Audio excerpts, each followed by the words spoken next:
इस वीडियो में हम लोग क्लास 10 का चैप्टर 6 का एक्सरसाइज 6.3 का क्वेश्चन नंबर 10 का सॉल्यूशन करेंगे। CD and GH are respectively the bisectors of angle ACB and angle EGF such that D and H lie on sides AB and FE of triangle ABC and triangle EFG respectively. If triangle ABC similar triangle FEG, so that first CD by GH is equal to AC by FG। तो इसमें figure नहीं दे रखा है तो हम लोग सबसे पहले इसमें फिगर ड्रॉ कर चुके हैं। एक ट्रायंगल लिए हैं ABC और एक ट्रायंगल EFG। तो ABC और ये ट्रायंगल EFG दो ट्रायंगल ड्रॉ कर चुके हैं। D और H जो है लाई कर रहा है साइड AB और FE पे।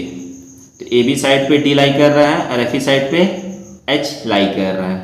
और CD और GH जो है बाइसेक्टर है एंगल ACB का। तो CD हो गया बाइसेक्टर एंगल ACB का, मतलब ये एंगल और ये एंगल आपस में इक्वल हैं। और GH जो है बाइसेक्टर है एंगल FGE का, ये और ये एंगल आपस में इक्वल है। तो यहाँ पे गिवन दे रखा है if triangle ABC similar triangle FEG। Triangle ABC similar triangle FEG ये गिवन है और ये भी गिवन है। ये दोनों एंगल इक्वल है, ये दोनों एंगल इक्वल है क्योंकि CD बाइसेक्टर था और GH बाइसेक्टर था। ये भी गिवन में ही रह जाएगा। टू प्रूफ, फर्स्ट में क्या प्रूफ करना है, इसमें हमें CD by GH is equal to AC by FG। तीन पार्ट इसमें प्रूफ करना है। तो फर्स्ट पार्ट ये है, प्रूफ करते हैं इसका पहले। तीनों पार्ट को यहाँ लिख देना है जो जो प्रूफ है। हम लोग पहले फर्स्ट पार्ट को प्रूफ कर रहे हैं।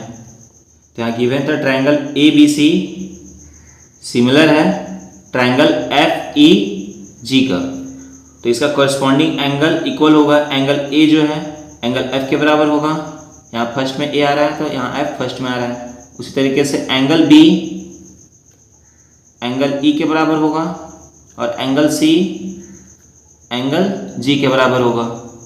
यहाँ पे देखना है हमें CD बाई GH, ये रहा CD, इस ट्रायंगल में ये रहा GH। AC बाई FG, ये रहा AC और ये रहा FG। तो ये दोनों साइड हो रहा है यूज, तो ये दोनों साइड का यूज करके ट्रायंगल बन रहा है यहाँ पे ACD। तो यहाँ पे लेंगे in triangle ACD and triangle, इसी तरीके से इसमें भी ये दोनों साइड यूज हो रहा था, ये दोनों साइड का यूज करते हुए ट्रायंगल बन रहा है यहाँ पे ये वाला। तो यहाँ पे हो जाएगा FGH। ये दोनों ट्रायंगल को ले लिए। तो यहाँ पे angle A is equal to angle F, ये दिख रहा है।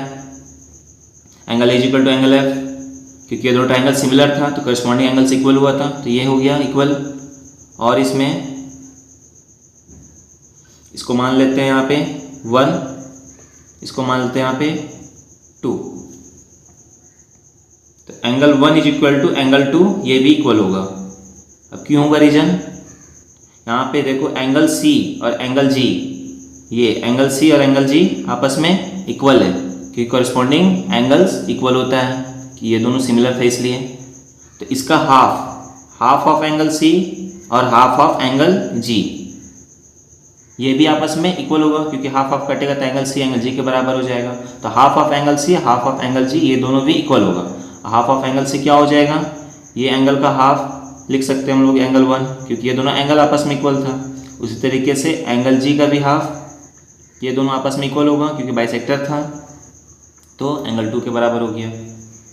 फिर लिखें therefore triangle ACD similar triangle FGH, ये दोनों ट्रायंगल को लिए थे, ये सिमिलर हो गया बाई एक एंगल आया, यहाँ भी एक एंगल है, बाई AA रूल से ये सिमिलर हो गया हमारा। तो यहाँ पे प्रूफ करना था CD बाई GH। तो यहाँ ये रहा CD, CD इस ट्रायंगल में भी देखेंगे यहाँ पे ये आ रहा है G और H, ठीक है, is equal to AC by FG। AC रहा यहाँ से ये AC, तो यहाँ पे ये आ रहा है FG। रीजन हो जाएगा corresponding part of similar triangle. Second में हमें प्रूव करना है triangle DCB similar triangle HGE। ये रहा ट्रायंगल DCB ये ट्रायंगल, और ट्रायंगल है HGE ये ट्रायंगल। तो ये जो ट्रायंगल को हम ले लेंगे in triangle DCB and triangle HGE। तो यहाँ पे एंगल B और angle E, angle B is equal to angle E, ये हो जाएगा।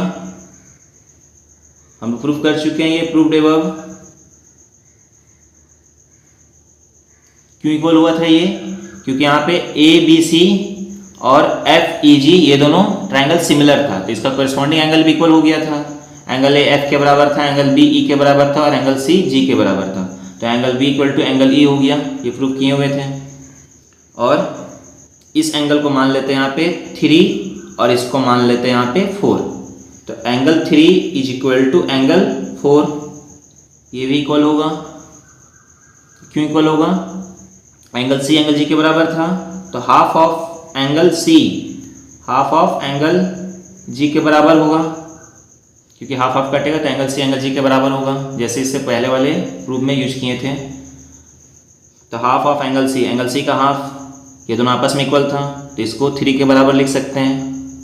हाफ ऑफ एंगल G का हाफ, ये दोनों आपस में इक्वल है, तो 4 के बराबर लिख सकते हैं। एंगल 3 इक्वल टू एंगल 4 आ गया यहाँ से। फिर therefore triangle DCB similar triangle HGE by AA rule. Third में हमें प्रूफ करना है triangle DCA similar triangle HGF। ये रहा DCA और HGF। फर्स्ट हम लोग यही चीज प्रूफ किए थे।